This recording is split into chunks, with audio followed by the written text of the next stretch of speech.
I wonder if you've given advice to somebody, they've told you all their troubles and you've given them advice, and they've gone away and you've watched them go and do completely the opposite thing, and you've thought, well, I won't tell them anymore, or I won't do this. And and I wonder how, when that happens to you, how do you feel, or how do you think God feels, Jesus feels, when you do the same thing, when you know how you should be doing something and you don't do it, and whether he feels a bit miffed and goes off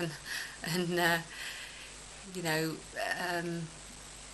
leaves you to think about it, or maybe not, brings it to you later. This is how Jesus works, is that when we do things, if we don't repent of it, then he'll bring it back to us later to be dealt with, so that we can have that close relationship with him. Because if we continue going off and doing things that aren't right with him, then it will affect the relationship that you have with him, because each time that you can be drawing yourself further away from him, to the end where you can't hear his voice.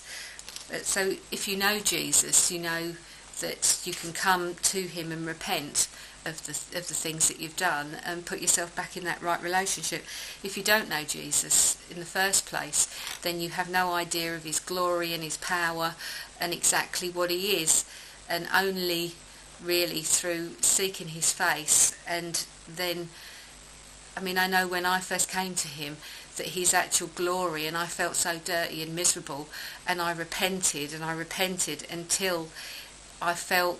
that there was just a change in me, that I then knew that I could come close to him and he would speak to me. And anybody who doesn't know Jesus has to come to that, where they will repent of their sin, so that they can come close to Jesus and be able to hear his voice. So I encourage you to actually come to that place.